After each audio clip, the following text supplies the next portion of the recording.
27টি কন্যা বিবাহ হয় চন্দ্রের সঙ্গে। তার মধ্যে চন্দ্রের প্রিয়তম নক্ষত্র হচ্ছেন রোহিণী। আমরা যে নামমালায় নাম জপ করি বা গুরুদেব যে মন্ত্র দিয়েছেন যে জপ করি, তাতে কত সংখ্যা জপ করি? মা, নামমালা যে গুটি সংখ্যা কত? 100, তাই তো? কেন? ওটা তো 110, 112 হতে পারত, তাই তো? এই নামমালায় যে 108টা গুটির সংখ্যা, 108টা কি? অনেকে বলে থাকেন এক গোপী এক কৃষ্ণ, কিন্তু গোপী কৃষ্ণের এই ভজনটা বা রাধা কৃষ্ণের এই ভজন তো মাত্র 550 বছর আগে মহাপ্রভু আমাদেরকে দিলেন। কিন্তু সনাতন ধর্মে যে নামমালার প্রথা, তা তো যুগ যুগ আগে থেকে চলছে। তাহলে নামমালার যে গুটি আর গ্রন্থি, তার মানে কি শুধু গোপী আর কৃষ্ণ? না। চন্দ্রের নক্ষত্রের সংখ্যা কত বললাম? 27। কত বললাম? 27।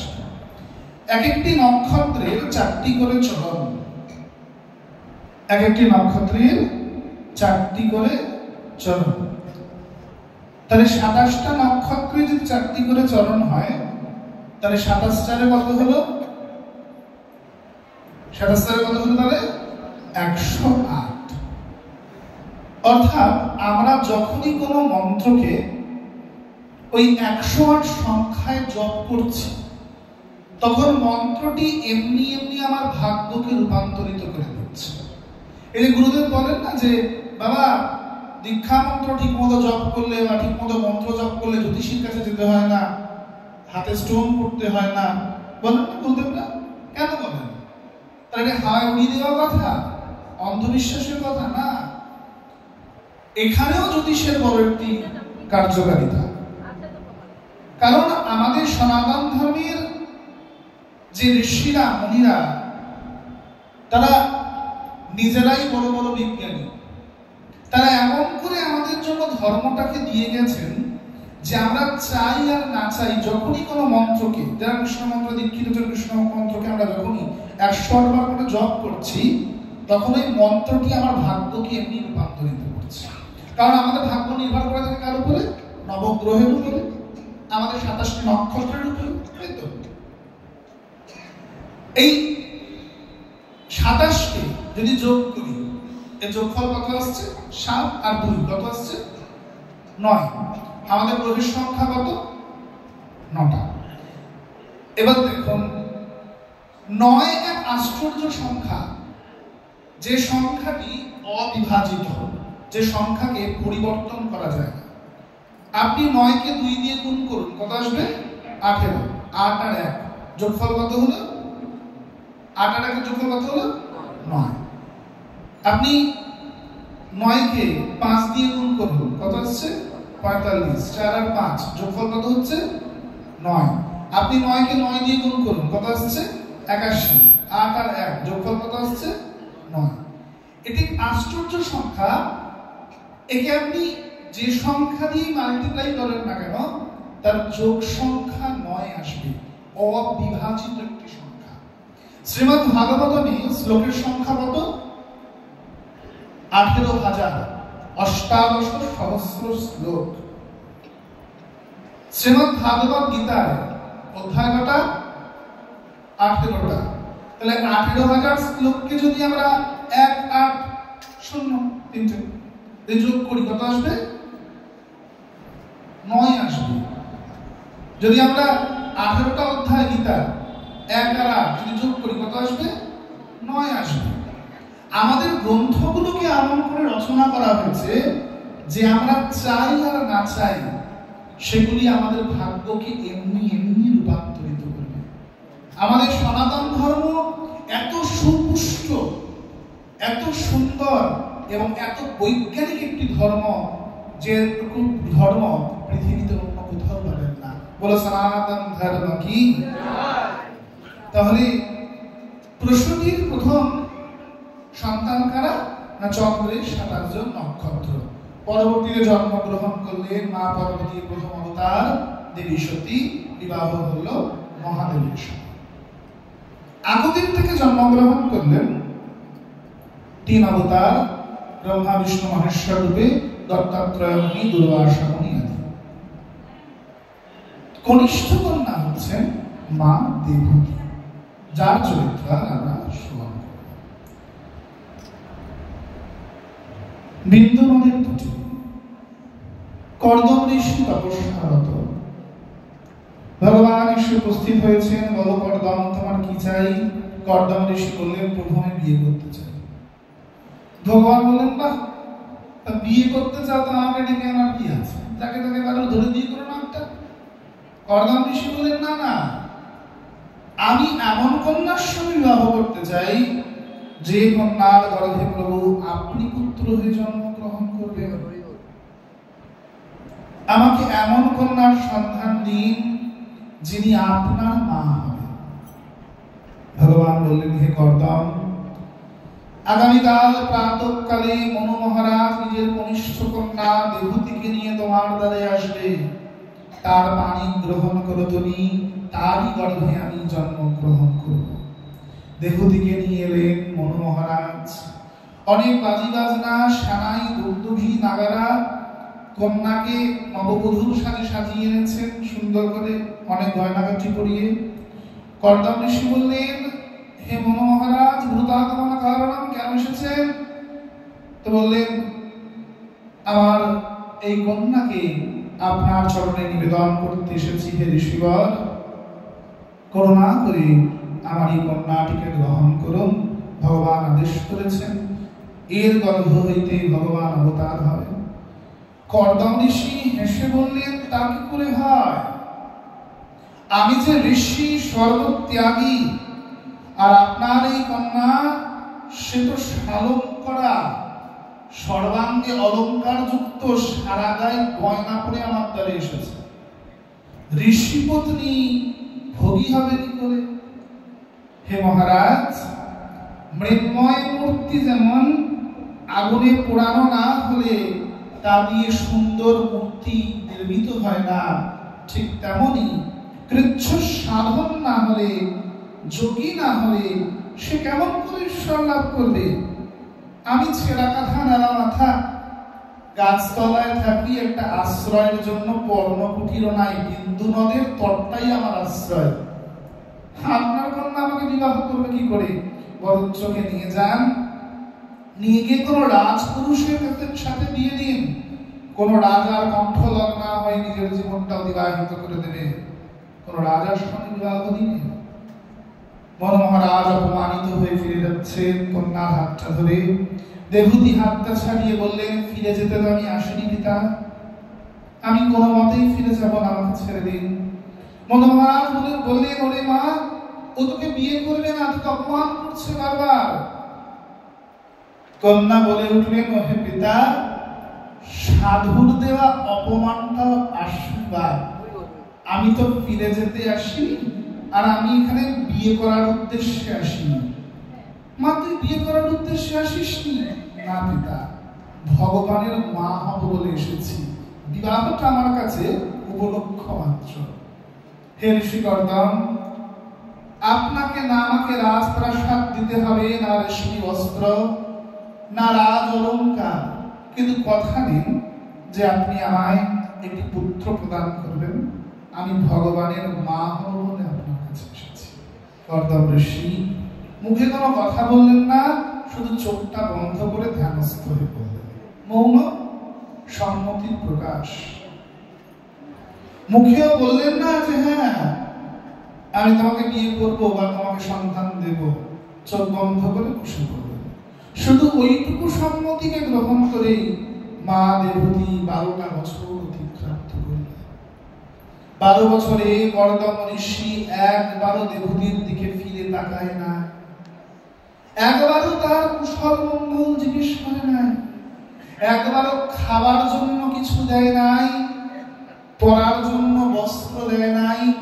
যে দেবহূতি রাজেশ্বরী হয়ে এসেছিল, যে দেবহূতি বাবার সাথে সব গয়না ফেরত পাঠিয়ে দিয়েছিল, যখন গয়নাগুলো একে একে খুলে দিচ্ছে বাবার কাছে, তো মা শতরূপা জিজ্ঞাসা করছে, মা তুই গয়না খুলছিস কেন? দেবহূতি বলছে, মাগো যার স্বামী সেজেছেন মৃত্তিকা ভূষণে, মানে তিলকে, তাদের সঙ্গে তিলক মাটি দিয়ে করেছেন, বলে যার স্বামী সেজেছেন মৃত্তিকা ভূষণে তার কি হবে মাগো রত্নাভরণে। আমি রত্ন আভরণ দিয়ে কি করব? আমার স্বামী তো মৃন্ময় দিয়ে আভূষিত, আজ থেকে আমার আভূষণ মৃন্ময়। গয়নাগুলো তোমরা নিয়ে যাও। দেবতীর গায়ে বস্ত্র নাই, বৃক্ষের বল্ক গাছের ছাল করে মা দিন কাটাচ্ছেন। মনু প্রজাপতির মেয়ে দাসী হয়ে জীবন কাটাচ্ছেন কর্দম ঋষির। ঋষি একবার ফিরে তাকান নাই জীবনে, মা চিরকাল ফল মূল এনে ঋষিকে প্রসাদ পাইয়ে ঋষির জীবন ধারণ করাচ্ছেন। 12 বছর পরে কর্দম ঋষির ধ্যান ভাঙলো, তাকিয়ে বললেন এই গহন বনে কি কন্যা, তুমি কি করছো মা? এই গহন বনে কি হেতু এসেছো, কেন এসেছো এই গহন বনে? দেবতী বললেন আমি আপনার মা নই, আমি আপনার স্ত্রী। চিন্তা করুন, 12 বছর যার দিকে ফিরে তাকায় নাই, ফলমূলের এই মেয়েটা রাজার মেয়ে, সেবা দিয়ে তোমাকে বাঁচিয়ে রেখেছে। 12 বছর পরে তাকিয়ে বললেন কে তুমি মা? কেন রাগটা ওঠে? আমরা বলে রেগে যেতাম, তাই তো? দেবতী রাখলেন না, তাই উনি ভগবানের মা। ভগবানের মা হবে, ভগবানের মা হবে। তোমার সামনে তোমার ছেলেকে 14 বছরের জন্য বনবাসে পাঠিয়ে দেওয়া হবে, ভগবানের মা হবে। তোমার সামনে তোমার 6টা ছেলেকে পাষাণে ঠুকে মেরে ফেলে দেওয়া হবে। তুমি ভগবানের মা হতে চাও? তোমার সামনে তোমাকে কারাগাররুদ্ধ করবে তোমারই ভাই, তুমি ভগবানের মা হতে চাও? 12 বছর রাজার মেয়ে হওয়া সত্ত্বেও কাঙালিনীর জীবন অতিবাহিত করছেন দেবতী। ভগবানের মা হওয়া অত সোজা না। 2 দিন গোপাল সেবা করতে পারলাম কি পারলাম না, রাস্তায় একটা গোপাল বিগ্রহ নিয়ে ঘুরতে শুরু করে দিলাম, কি না গোপাল আমার ছেলে না। ভগবানের মা হওয়া অত সোজা নয়। কৃচ্ছ সাধন প্রয়োজন তার জন্য, ওটা লোক দেখানো নয়। তার জন্য কৃচ্ছ সাধন অতিবাহিত করতে হবে জীবনে, লোক দেখানিতে কাজ চলবে না। মা দেবতী প্রণাম করে বললেন আমি মনুকন্যা, আমার বাবার সাথে এসেছিলাম আপনার দ্বারে 12 বছর আগে। আপনি আমায় প্রতিশ্রুতি দিয়েছিলেন যে আপনি আমায় একটি পুত্র দেবেন। অবাক হয়ে কর্দম ঋষি বললেন তুমি 12 বছর ধরে আমার সেবা করছো? আমি তো ভেবেছিলাম আমার কোনো শিষ্য আমার সেবা করে। কি নিষ্ঠা তোমার, কি কৃচ্ছ সাধন তোমার! সত্য সত্যই তুমি ভগবানের মা হওয়ার যোগ্য দেবতী। এসো। কিন্তু একই অবস্থা, ওই হে মৃগনয়নী, তুমি তো লক্ষ্মীর স্বরূপে আমার দ্বারে এসেছিলে সুন্দর সেজে। কোথায় তোমার সেই চারুচঞ্চলিত কেশরাশি? মায়ের মাথায় একটু জটা পড়ে গেছে। কোথায় সেই সুবর্ণ মণ্ডিত অঙ্গ শোভা? যে মা ধবধবে ফর্সা হয়ে এসেছিল, আজ তিনি কৃষ্ণবর্ণা রোদে পুড়ে, কারণ বাড়ি তো নাই, পাতার ঘরও নাই, ওই বিন্দু নদের তটে বাস করে। কোথায় সেই সুন্দর অলঙ্কার, কোথায় সেই বসনা? তুমি জানো, তোমার সাধনার প্রতিফল তুমি নিশ্চয়ই পাবে দেবী।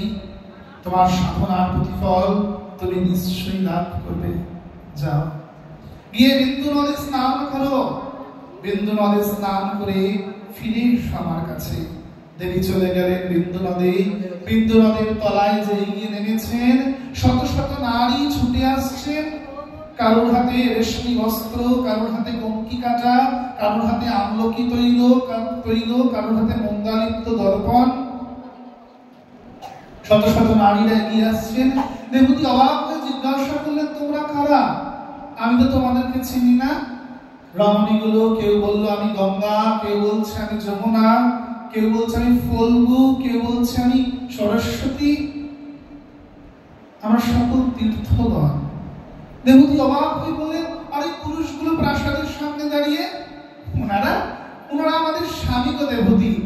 গয়াক্ষেত্র, উনি কুরুক্ষেত্র, উনি পুষ্কর, উনি তীর্থরাজ প্রয়াগ, সবাই তোমাকে দেখতে এসেছে, সবাই তোমার সেবা করতে এসেছে, কিন্তু আমি তো কোনোদিন জীবনে তীর্থ স্নান করিনি, কোনোদিন কোনো তীর্থে যাইনি বাবার সাথে। তাতে কি হয়েছে?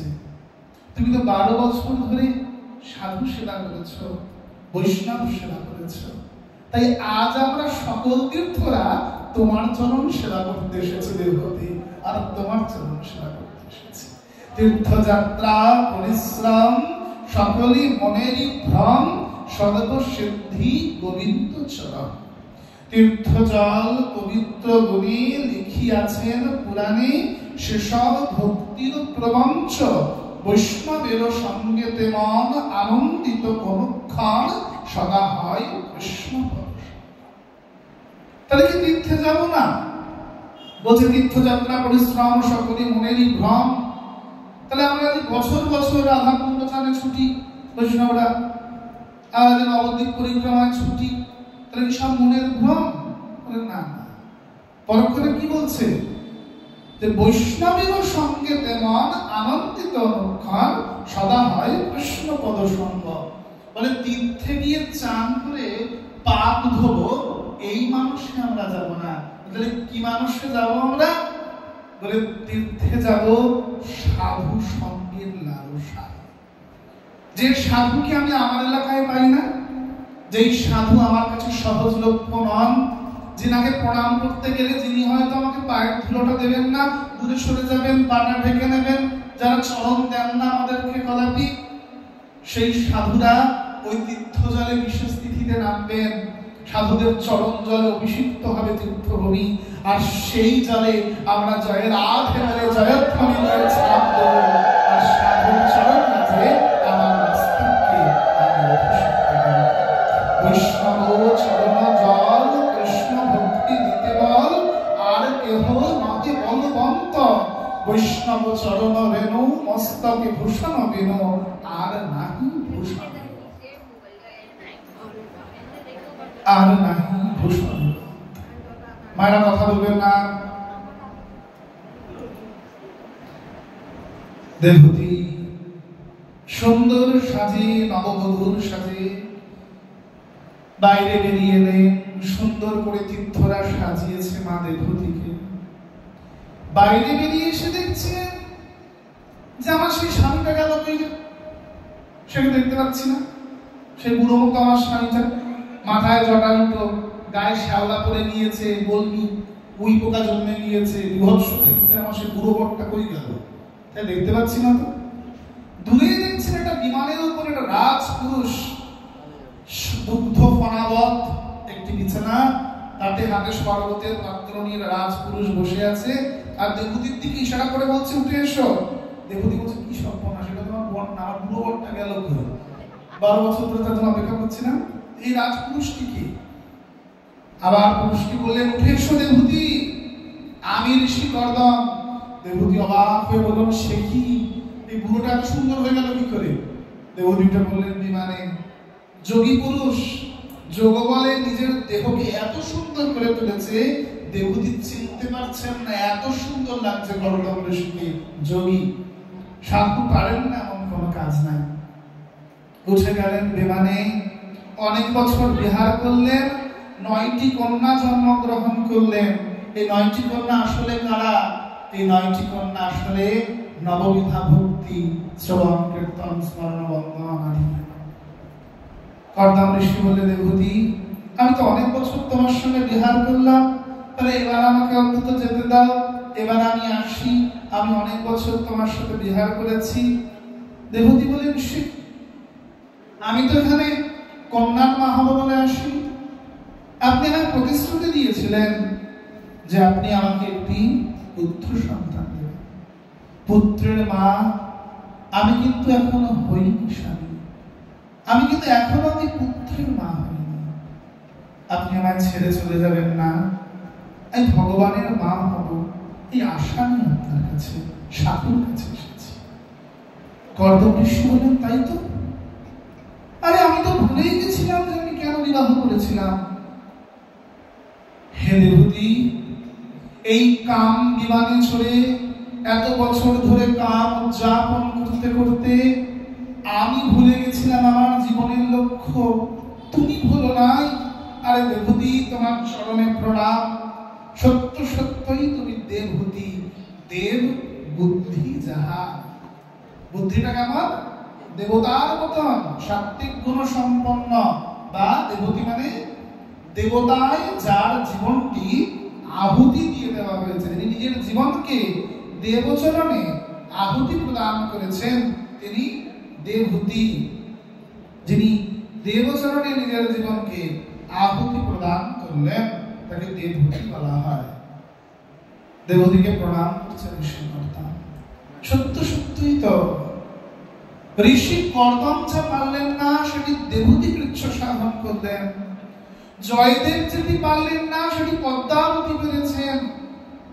আমাদের শাস্ত্র কথায় আমরা অনেকবার দেখতে পাই, ভগবানের অন্নভিক্ষা লীলাতেও আমরা মূর্ধান্যে দেখতে পাই যে যেখানে ঋষিরা ভুলে গেছেন, ভগবানকে চিনতে পারলেন না, ব্রাহ্মণ পত্নীরা, ঋষি পত্নীরা গোবিন্দকে অনায়াসে চিনতে পারলেন, সেই ব্রহ্মকে।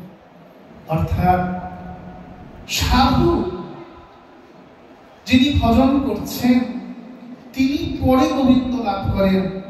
যিনি সেই সাধুর সেবা করছেন, সেই সাধুর চরণকে তিনি আঁকড়ে ধরে আছেন, তিনি তার আগে গোবিন্দকার পদ্মকে লাভ করে ফেলেন। এটাই সাধু সেবার মহিমা। বলেন গোবিন্দ সেবার প্রতিফল কি? বলে গোবিন্দ যার প্রতি প্রসন্ন হন তাকে সাধু সেবা করার সুযোগ দেন। আর সাধু সেবার প্রতিফল কি? বললেন সাধু সেবা যার ঠিক মতো হয় সে অনায়াসে গোবিন্দ চরণ কমল লাভ করে। 12 বছর পর আজ দেবহূতি পুত্রের মুখ দেখলেন, জন্মগ্রহণ করলেন সাংখ্য যোগীর অবতার কপিল দেব ভগবান। বলো কপিল দেব ভগবান কি।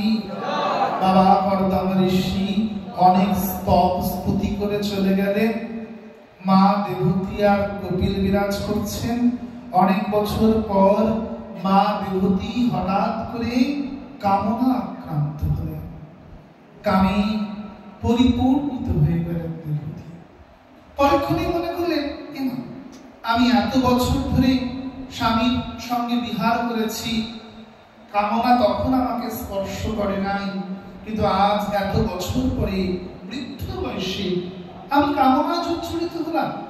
যাই বরঞ্চ কোনো সাধুর কাছে যাই, সাধুর কাছে গিয়ে জিজ্ঞাসা করি কি করলে আমি এই মোহ থেকে উদ্ধার পাবো।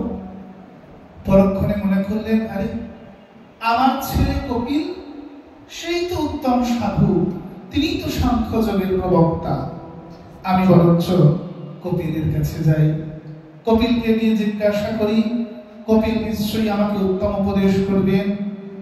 এই কথা বলে দেবহূতি কপিলের কাছে আসলেন। কপিল বললেন, মা বলো কি জানতে চাও? মা প্রশ্ন করলেন, হে পুত্র, আমি তোমার বাবার সঙ্গে অনেক বছর বিহার করেছি, কিন্তু কামনা আমাকে গ্রাস করতে পারেনি। হঠাৎ করে বদিন আমাকে কামনা গ্রাস করেছে, কিন্তু জানো আমি যে তোমার কথা ভাবলাম, কামনা আমাকে ছেড়ে দূরে পালিয়ে গেল। কপিল বললেন, মা কৃষ্ণ সূর্য সম মায়া অন্ধকার, যেথায় থাকেন কৃষ্ণ সেথায় নাহি মায়ার অধিকার। কামনা রূপী মায়া তোমাকে গ্রাস করেছিল, অন্ধকার তোমায় গ্রাস করেছিল। তুমি যে জ্ঞান সূর্যের কথা, আমার কথা, কপিলের কথা চিন্তা করলে অমনি অমনি কামনা তোমাকে পরিত্যাগ করে চলে গেল। মা বললেন, পুত্র আমার উপদেশ করো, কি করলে কামনা আমাকে আর কোনোদিন স্পর্শ করবে না, আমাকে বলো পুত্র। মা বলতে তো আমার দ্বিধা নাই, কিন্তু আমার জ্ঞান যে তুমি গ্রহণ করতে পারবে না। কেন পুত্র? তুমি সবাইকে জ্ঞান প্রদান করো, এত শিষ্য তোমার, এত ভক্ত তোমার, নিজের মাকে জ্ঞান দেবে না তুমি? মা আমার শিষ্যরা তো আমাকে গুরু জ্ঞানে দেখে, আর আপনি যে আমাকে পুত্র জ্ঞানে দেখেন, তাই আমার প্রদত্ত জ্ঞান তো আপনি গ্রহণ করতে পারবেন না মা। কারণ যার থেকে জ্ঞান গ্রহণ করছি, যতক্ষণ না তার প্রতি গুরুবৎ শ্রদ্ধা আসছে, তার থেকে আমরা জ্ঞান গ্রহণ করবো কি করে মা? মা কপিলদেবকে উচ্চ আসনে বসিয়ে গলায় পরালেন পুষ্পমাল্য, কপালে লাগালেন চন্দন। বলো কপিল, বলো বলো, কি জানতে পারলে আমি সারা জীবনের মতো আমার মোহ অন্ধকার হইতে উত্তীর্ণ হতে পারবো? শোনো মা, তোমায় সাংখ্য যোগের কথা বলি। সাংখ্য যোগ অনুযায়ী আমি কি, আমার পরিচয় কি? আমি আত্মা। আমি কি? আমি আত্মা। প্রতিটি যোগ বুঝবেন ভালো মতো। সাংখ্য যোগ অনুযায়ী আমি কি? আমি আত্মা। নৈনং জীর্ণন্তি শস্ত্রাণি নৈনং দহতি পাবকা। এই আত্মাকে না শস্ত্র ছেদন করতে পারে, না বায়ু একে শুষ্ক করতে পারে, অগ্নি না একে দগ্ধ করতে পারে, না একে জল ভেজাতে পারে। আমরা যেমন পুরাতন বস্ত্র পরিত্যাগ করে নতুন বস্ত্র ধারণ করি, আত্মাও তেমন পুরাতন শরীর পরিত্যাগ করে নতুন শরীরকে ধারণ করে। এটাই আত্মার ধর্ম। আমি কি? আমি আত্মা। আমি কোথা থেকে এলাম?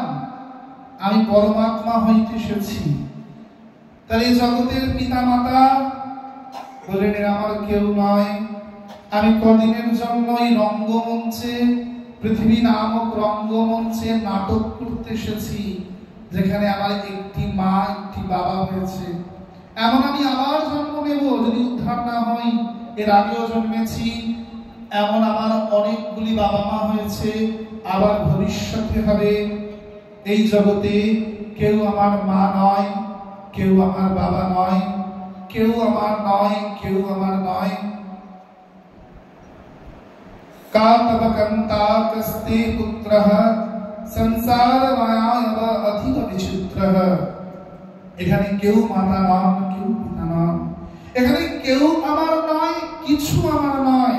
মানে কোনটা আমার নয়? বিরাট বাড়িটা আমার নয়। এত পয়সা খরচা করে বাড়িটা বানিয়েছি, বাড়িটা আমার না তো কি লোকের কি করে বসে? হ্যাঁ, বাড়িটা তুমি 100 বছর আগে ছিলে, পরে থাকবে মা, বাড়িটা তোমার হবে কি করে? তাহলে আমার স্ত্রী ওটা আমার নয়।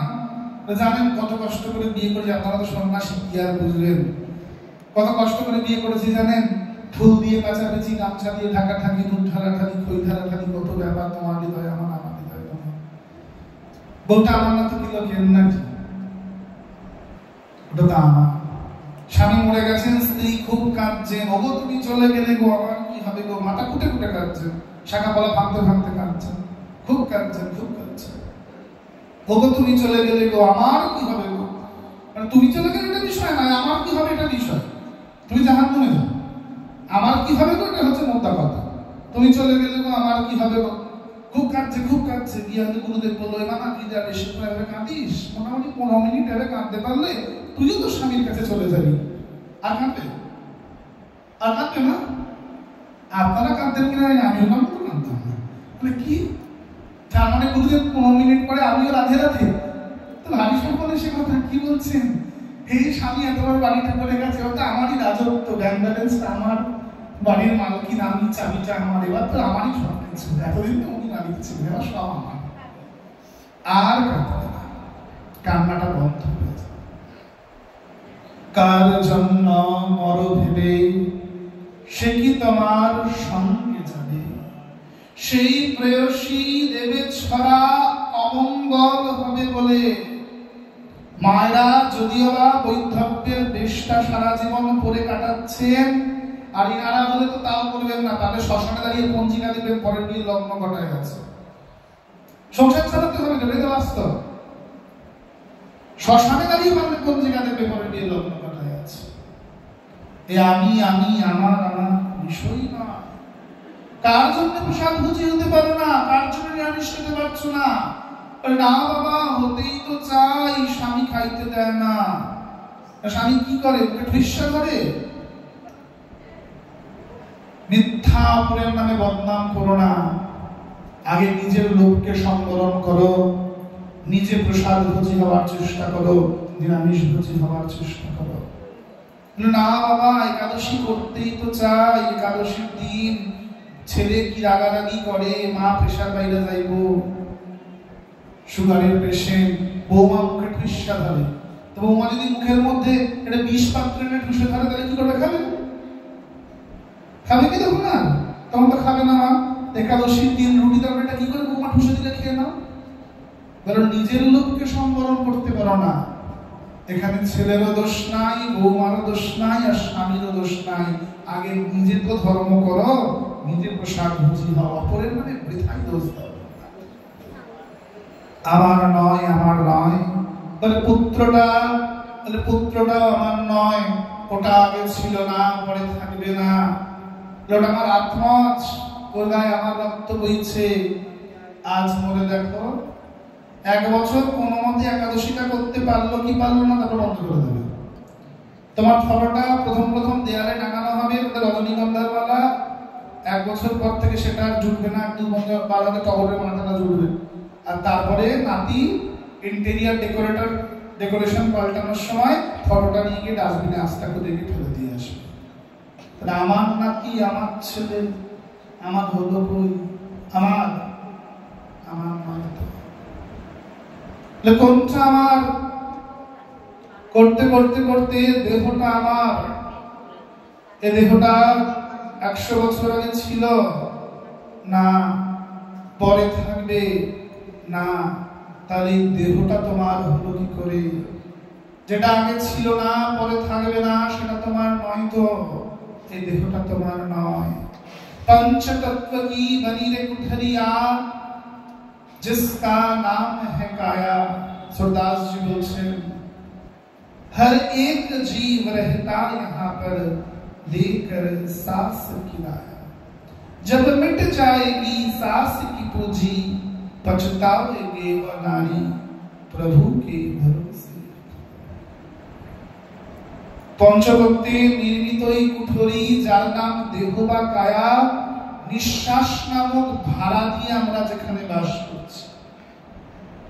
যেদিন নিঃশ্বাসের ভাড়াটা করতে পারবো না, এই দেহরূপী ঘরটা আমাকে এখানে আর থাকতে দেবে না। এই পান্থশালায়, দেহরূপী পান্থশালার আশ্রয় পৃথিবী নামক রঙ্গমঞ্চে কদিন রং চুনকালি মেখে রঙ্গ তামাশা করতে এসেছি মাত্র। কিসের চুনকালি? বাবা হওয়ার চুনকালি, মা হওয়ার চুনকালি, নাতি হওয়ার চুনকালি, বৌমা হওয়ার চুনকালি। অভিনয় করতে উত্তম অভিনেত্রী, উত্তম অভিনেতা আমরা। আমাদের মতো অভিনেতা অভিনেত্রী আর নাই, আমরা বড় অভিনেতা অভিনেত্রী। দেখবে মানুষের সামনে কত ভালো মানুষের অভিনয় করি, আমাদের স্বার্থে একটু আঘাত করুক, দেখবে পশুর মতো দাঁত নখ সব বাইরে বেরিয়ে আসছে, আমাদের আসল চেহারা বাইরে বেরিয়ে আসে। আমার উত্তম অভিনেতা অভিনেত্রী। এ জগতে কেউ আমার নয়। এই আমার নয়, আমার নয় করতে করতে দেহটাও আমার নয়। এই বোধটা যখন আসবে, মাটাই সাক্ষ্য যোগ। দেহটা আমার নয়। আমি কি? আমি কি? আমি আত্মা। মা বললেন, পুত্র তাহলে আমি সাংখ্যযোগ অবলম্বন করে সাধন করবো? বললো, না না না, সেটা খুব শক্ত। ওই মুখে বলা সোজা আমি আত্মা, আমি দেহটা নই, কারণ একটু চিন্তি কাটুক না, আর চিন্তা করব না। মুখে বলা সোজা, কর্মে করা খুব কঠিন। তাহলে পুত্র কি করবো? বলে, মা তোমায় কর্মযোগের কথা বলি শোনো। কর্মণ্যেবাধিকারাস্তে মা ফলেষু কদাচন। তুমি কর্ম করবে, কিন্তু প্রতিফলের আশা করবে না। তুই কর্ম করে যাবে মা, মনে করবে ঈশ্বরের জন্য কর্ম করছি। মা বলে, বাবা সুন্দর, তো এটা করবে ঈশ্বরের জিনিস না, এটাও সোজা না। কেন? বলো, কর্মযোগীর কর্মের প্রতি মায়া চলে যায়, কিন্তু কর্মযোগীর কর্তৃত্ব বোধটা যায়। আমি কর্তা, আমি করছি, এই যে কর্তৃত্ব বোধ, এটা নষ্ট হয়। শ্রীমদ্ ভাগবত গীতা এবং কপিল গীতা কিন্তু একই, শুধুমাত্র ভাগবতে কপিল গীতা রূপে আছে, আর মহাভারতে শ্রীমদ্ ভাগবত গীতা। গীতা কিন্তু কোনো গ্রন্থ নয়। মহাভারতের 18টি অধ্যায় জগৎগুরু শঙ্করাচার্য, যেটি আমাদের আলাদা করে এই গীতা দর্শন রূপে, ফিলোসফি রূপে আমাদের সনাতনীদেরকে প্রদান করেন। গীতা কিন্তু আলাদা কোনো গ্রন্থ নয়। ঠিক তেমনই কপিল গীতা, শ্রীমদ্ ভাগবতমী বলছে, মা কর্মযোগীর কর্মের প্রতিফলে আসক্তি তো নেই, কিন্তু কর্তৃত্ব বোধটা নষ্ট হয় না। সেটা কেমন? আমরা একাদশী করি তো, মানুষেরা একাদশী করেন তো, মানে সবাই নাকি একাদশী করেন তো সবাই? হ্যাঁ, কেন একাদশী করেন? সামনে কিন্তু লগ্ন পড়া আছে। কেন একাদশী করেন মায়েরা? কেন করেন একাদশী? জোরে বলে করি, গোবিন্দের জন্য করলে গোবিন্দ খুশি। বা উত্তম উত্তর, কৃষ্ণ প্রীতার্থে বা বিষ্ণু প্রীতার্থে, একবারে সঠিক উত্তর দিয়েছেন।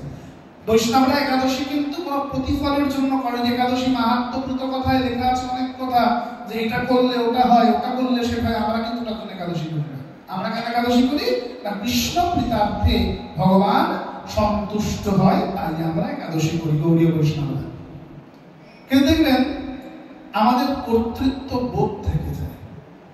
আমি একাদশী করি, এটা আমরা ঘুরিয়ে ফিরিয়ে না মানুষটা খুব বলতে চাই, এই তুমি একাদশী দিন ফল খাও, এত নির্জলা করি। ও তুমি আগুনেরটা খাও, ভাজা খাও, শাকার খাও, আমি তো নির্জলা করি। ও তুমি রাত্রে যাবো না, আমি তো রাত জেগে থাকি। তুমি নিয়ম সেবা চতুর্মাসাবতে, ও তুমি তেল হলুদ সব খাচ্ছ, আমি সব সাদা সাদা খাই। মানে ঘুরিয়ে ফিরিয়ে মানুষকে বলা আর কি, একটা বড় কেউ কেটা, আমি বড় ভজন করি, বড় সাধনা করি, আমি বিরাট বড়টা বৈষ্ণব হয়ে গেছি। তাহলে কি হলো? আমার কর্মের আসক্তিটা নষ্ট হলো, কিন্তু আমার কর্তৃত্ব বোধটা সেটাকে ছাপিয়ে চলে গেল। আমরা ধনীমানি কুলীন পণ্ডিত এই মায়াকে পরিত্যাগ করে আসলাম বটে, কিন্তু একটা বড় অভিমান, আমাদের বড় অহংকার চাকার দিয়ে বসলো কি না, আমার মতো বড় ভক্ত নাই, আমি বড় বৈষ্ণব। ওখানেই সবটা শেষ হয়ে গেল। আমি তো আমিত্বকে ঘোচাতে এসেছিলাম, উল্টে সেটা আমার বেশি করে চেপে বসলো, যেটা কি আর ঘোচানো যায় না। তাই মা কর্মযোগীর উদ্ধারের পথের থেকে আমি তোমায় জ্ঞানযোগীর কথা বলি। জ্ঞান কি বলছে? সাংখ্য কি বলেছিল? আমি কি? আত্মা। জ্ঞান কি বলছে? জ্ঞান বলছে আমি আত্মা নই, আমিও পরমাত্মা।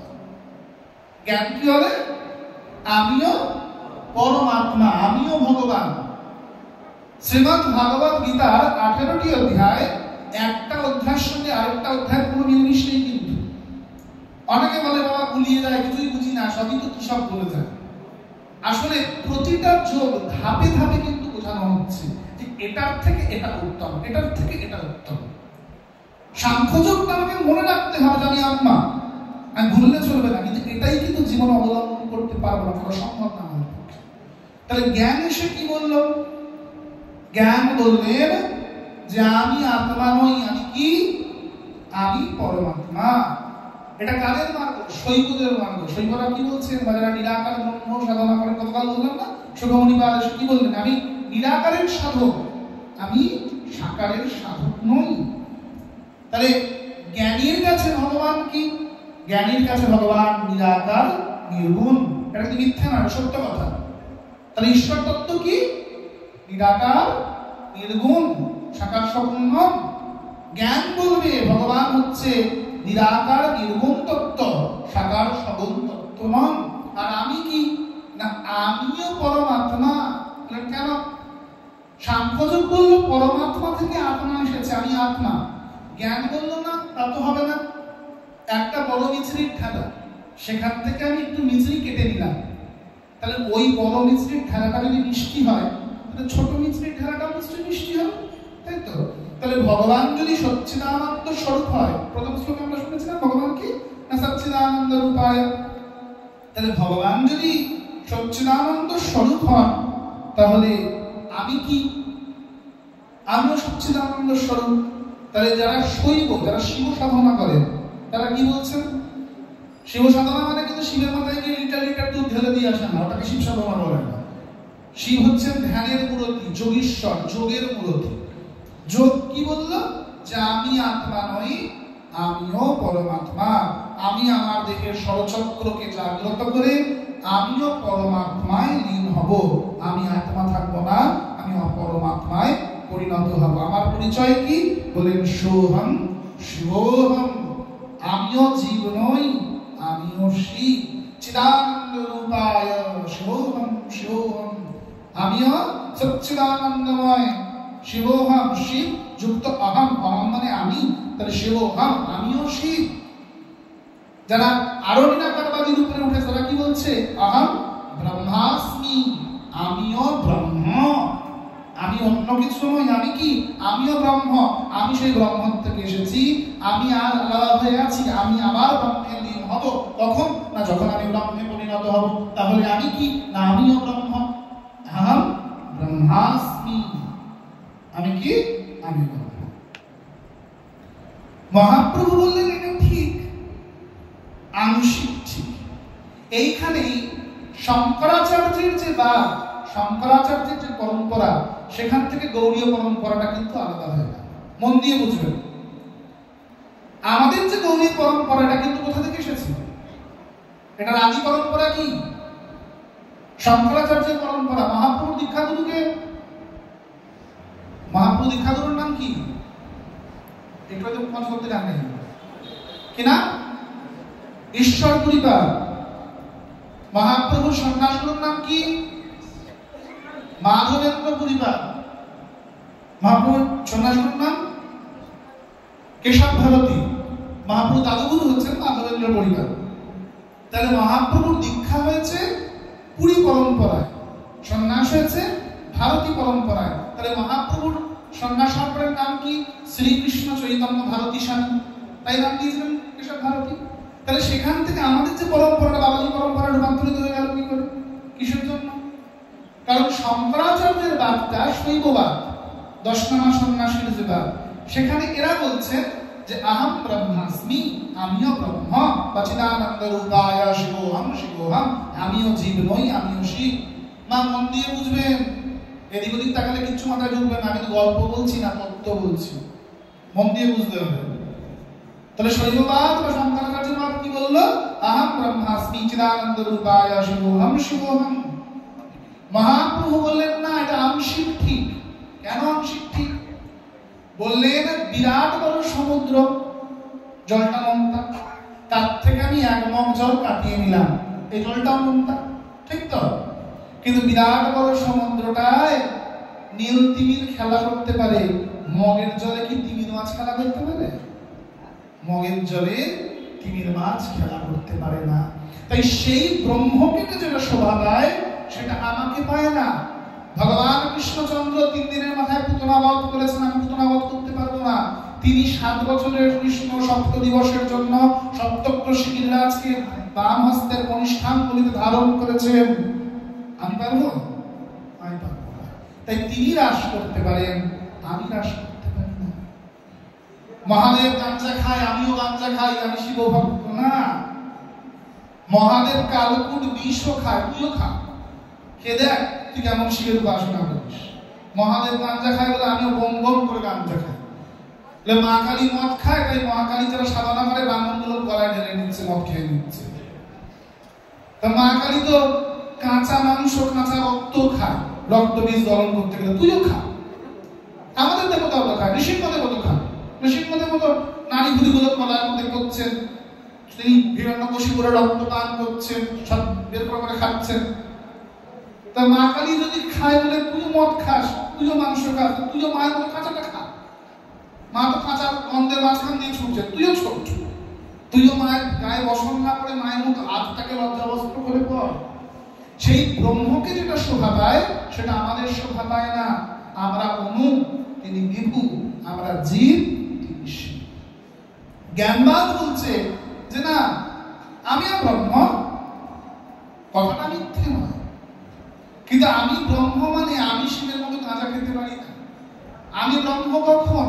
সেটা আমার সাধনার দ্বারা, যখন আমার যোগ বলে আমার কুলকুণ্ডলিনী জাগ্রত হচ্ছে এবং আমি আজ্ঞা চক্রে সেই ব্রহ্ম জ্যোতিকে দর্শন করতে পারছি, তখনই আমি ব্রহ্মময় হচ্ছি, যেটা কি ব্রাহ্মণ্যবাদ বলা হচ্ছে। যে আমাদের সনাতন ধর্মে যে ব্রাহ্মণ্যবাদ, ব্রাহ্মণগণ কি হচ্ছে? জন্মনা জায়তে শূদ্রা সংস্কারা দ্বিজগুচ্ছতে বেদ পাঠে ভবেত বিপ্রা ব্রহ্মচামতি ব্রাহ্মণ। ব্রাহ্মণকে, না যিনি ব্রহ্মকে জানেন তিনি ব্রাহ্মণ। তাহলে ব্রহ্ম কি? নিরাকার নির্গুণ। তাহলে ব্রাহ্মণের সাধনার অন্তিম স্তরটা কোথায়? নিরাকার নির্গুণে গিয়ে ঠেকছে। যেখানে জ্ঞানবাদ শেষ হয় সেখানে ভক্তিবাদ শুরু হয়। কি করে? অদ্বৈত প্রভুর দশম পুরুষ হচ্ছেন বিজয় কৃষ্ণ গোস্বামীপাদ। নিশ্চয়ই নাম শুনেছেন। বিজয় কৃষ্ণ গোস্বামীপাদ উনি ব্রহ্ম সমাজের অধ্যক্ষ ছিলেন। বিদ্যাসাগরের স্থাপিত যে ব্রহ্ম সমাজ, বিজয় কৃষ্ণ গোস্বামী কিন্তু প্রথম জীবনে বৈষ্ণব ছিলেন না। অদ্বৈত প্রভুর দশম পুরুষ হলেও উনি নিরাকারবাদী ছিলেন, উনি সাকারবাদী ছিলেন না। উনি শান্তিপুর পরিত্যাগ করে কলকাতায় চলে যান এবং ব্রহ্ম সমাজে উনি অধ্যাপক রূপে সিলেক্টেড হন। কিন্তু দেখলেন পরবর্তীতে যে বিদ্যাসাগরের নাতি বা ইত্যাদিরা ব্রহ্ম সমাজের যে নিয়মাবলী কিছুই মানছেন না এবং এরা মুখে যেটা বলেন কাজে সেটা করেন না। তখন ব্রহ্ম সমাজকে পরিত্যাগ করে আবার শান্তিপুরে ফিরে আসলেন। তবু কোনো গুরুদেবকে পছন্দ হলো না, দীক্ষা নিলেন না। চলে গেলেন গয়া ক্ষেত্রে। গয়াতে আকাশগঙ্গা পর্বতে স্বয়ং অদ্বৈত প্রভু নেমে এসে বিজয় কৃষ্ণ গোস্বামীপাদকে দীক্ষা প্রদান করলেন। দীক্ষা নিয়ে বিজয় কৃষ্ণ গোস্বামীপাদ সাধন করতে কোথায় চলে গেলেন? নীলাচল, পুরীতে।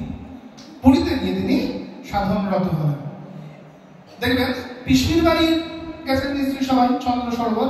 পিসির বাড়ির পেছন দিকে উল্টো দিকে ঠিক হচ্ছে বিজয় কৃষ্ণ গোস্বামীপাদের সমাধিস্থল। তার রাস্তার উল্টো দিকে কুলদানন্দ ব্রহ্মচারীর শ্রীপাঠ। যখন শিষ্য দীক্ষা নিতে এসেছে দেখলেন শিষ্যটি শরীর শিব উপাসনায় খুব মন। তা গুরুদেবকে জিজ্ঞাসা করলেন যে গুরুদেব ভগবান কোথায় আছেন?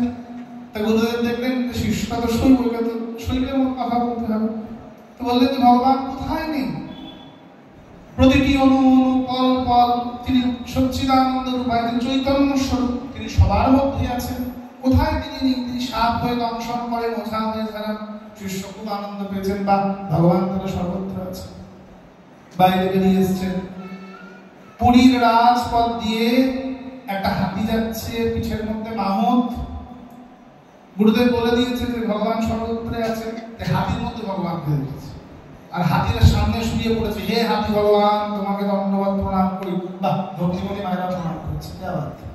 ভালো পাঠ শুনছেন আপনারা? হে হাতি ভগবান বলে ধন্যবাদ প্রণাম করছে, শুয়ে পড়েছে হাতিটার সামনে। হাতি কি আর শোনে?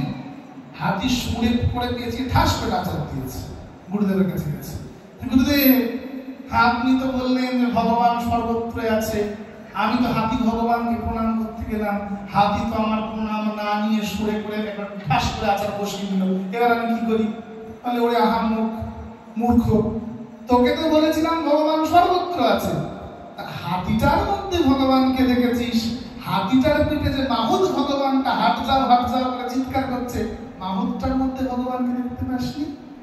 হাতিটার মধ্যে যেমন ভগবান আছে, মাহুতটার মধ্যেও তো ভগবান আছে, ঠিক কিনা?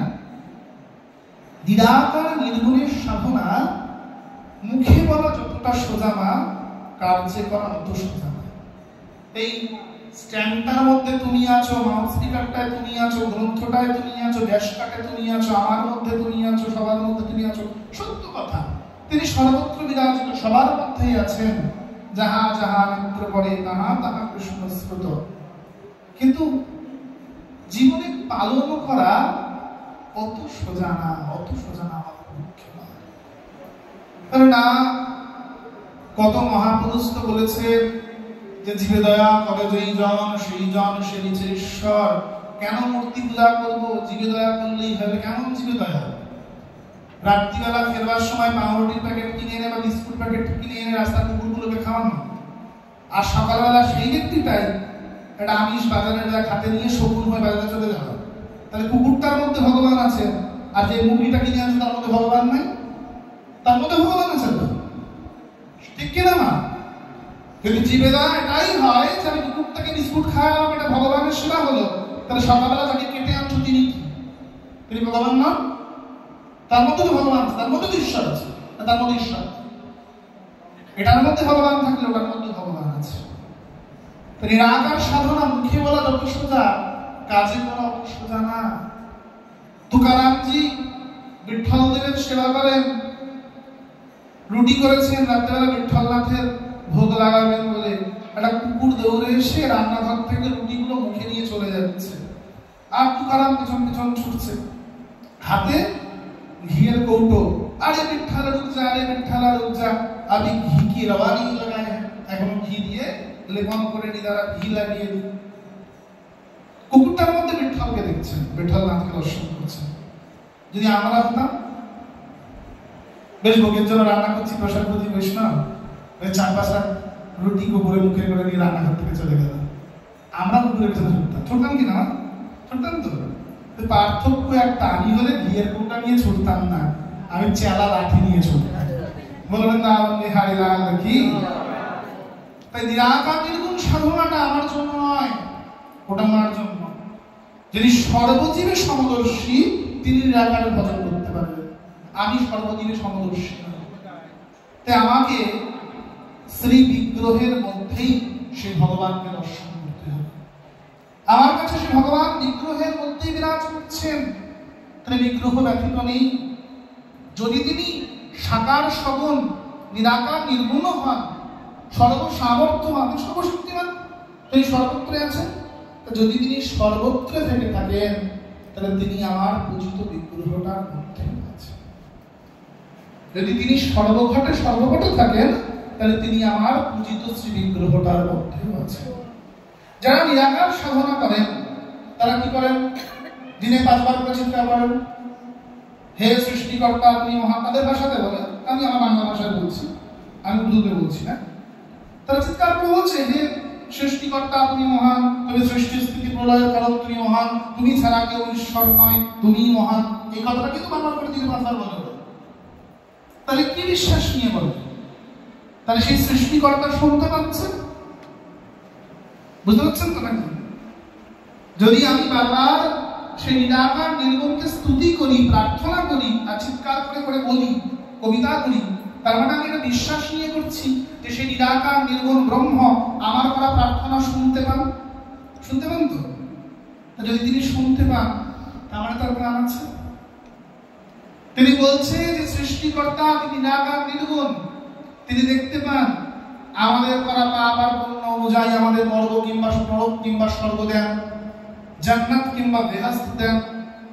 তাহলে যদি সৃষ্টিকর্তা দেখতে পান, তার মানে তার চোখ আছে।